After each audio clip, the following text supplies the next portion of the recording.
வணக்கம். இன்னைக்கு நாம ஒரு எழுத்தாளரோட கதையை தான் பார்க்க போறோம். அவங்க பேரு மாலதி சந்திரசேகரன். அவங்க கிட்ட போய் உங்க வேலை என்ன அப்படின்னு கேட்டா ரொம்ப சிம்பிளா ஒரே ஒரு வார்த்தையில பதில் வரும்: குடும்பத் தலைவி. ஆனா இந்த ஒரு வார்த்தை அவங்களோட முழு அடையாளம்னு நினைச்சிட முடியுமா? நிச்சயமா முடியாது. சொல்லப்போனா இது அவங்களோட கதையோட ஒரு ஆரம்ப புள்ளிதாங்க. வாங்க இதுக்குள்ள இன்னும் ஆழமா போலாம். முதல்ல அவங்க யாரு, அவங்களோட பன்முகத்தன்மை என்னன்னு சில அடிப்படை விஷயங்களை தெரிஞ்சுக்கலாம்.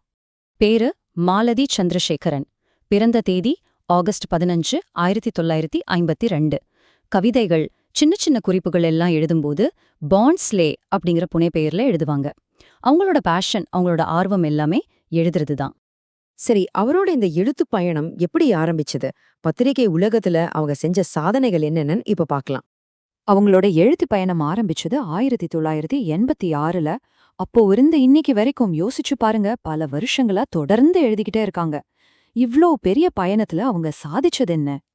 அடேங்கப்பா, இந்த லிஸ்ட பாருங்க. இது சும்மா ஒரு பட்டியல் இல்ல. தினமணி, தினமலர், கல்கி, சக்தி விகடன்னு தமிழ்நாட்டோட அத்தனை முன்னணி பத்திரிகைகள்லயும் இவங்களோட எழுத்து வந்திருக்கு. இதுவே அவங்களோட திறமைக்கு ஒரு பெரிய சாட்சி இல்லையா? அவங்களோட திறமை வெறும் பத்திரிகையோட மட்டும் நின்னுடல. புத்தகங்கள், அப்புறம் சின்ன திரை, அதாவது டெலிவிஷன், அங்கேயும் ஒரு பெரிய முத்திரைய பதிச்சிருக்காங்க.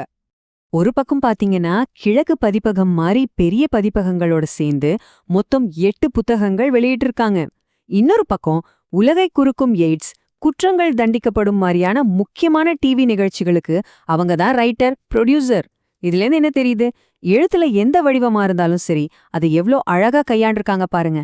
சரி, இவ்ளோ விஷயங்கள் செஞ்சிருக்காங்களே, இதுக்கெல்லாம் என்ன அங்கீகாரம் கிடைச்சுது? வாங்க அவங்க வாங்கின விருதுகளோட மழையில கொஞ்சம் நனையலாம். மொத்தமா அவங்களுக்கு நிறைய விருதுகள் கிடைச்சிருக்கு. அதுல ரொம்ப முக்கியமான ஒரு 7 பட்டங்களை பத்தி இப்ப நாம பார்க்க போறோம். முதல்ல சுயசக்தி விருது. அடுத்ததா பாரதி பணிச்செல்வர் விருது. அதோட எழுத்துச் சிற்பிகளுது பாரதி கண்ட புதுமை பெண்கள் 2020 விருது. அடுத்து தன்முனை கவிக்கோகிறது, தகைசால் தன்முனை கவிஞர்கிறது. கடைசியா முனைப்பாளர்னது. இந்த பட்டங்கள் மட்டும் இல்ல, ரொம்பவே கௌரவமான பொற்கிளி பரிசுகளையும் 3 தடவை ஜெயிச்சிருக்காங்க. தினமணி பத்திரிகையும் எழுத்தாளர் சிவசங்கரியும் சேர்ந்து நடத்தின சிறுகதை போட்டிக்கு 1. அப்புறம் கம்பம் பாரதி இலக்கிய மன்றம், கரூர் இலக்கிய பேரவை, இவங்க 2 பேருமே இவங்களோட ஆன்மீக நூல்களுக்காக பொற்கிளி கொடுத்து கௌரவிச்சிருக்காங்க. இப்ப நாம இந்த முழு கதையோட ஒரு முக்கியமான ஒரு மையப்புள்ளிக்கு வரோம்.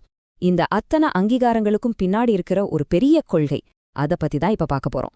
யோசிச்சு பாருங்க, இவ்ளோ விருதுகள், இவ்ளோ அங்கீகாரங்கள், இதுக்கெல்லாம் உண்மையான ஆதாரம் என்னவா இருக்கும்னு நீங்க நினைக்கிறீங்க? அவங்களே சொல்ற ஒரு விஷயம் இதுதான். இதுல எந்த விருதையும் நான் பணம் கொடுத்து வாங்கல. ரொம்ப ரொம்ப முக்கியமான ஒரு வரி இது. அதாவது அவங்களுக்கு கிடைச்ச ஒவ்வொரு அங்கீகாரமும் அவங்களோட திறமைக்கும் நேர்மையான உழைப்புக்கும் மட்டுமே கிடைச்சது. சரி, கடைசியா இந்த ஒரு கேள்வியோட நாம இதை முடிச்சுக்கலாம். ஒரு படைப்பாளிக்கு எது உண்மையான அங்கீகாரம்? குவிஞ்சு கிடக்கிற விருதுகளா, இல்ல தன்னோட கொள்கையிலிருந்து கொஞ்சம் கூட விலகாம நேர்மையா சம்பாதிக்கிற ஒரு சின்ன அங்கீகாரமா? நீங்களே யோசிச்சு பாருங்க.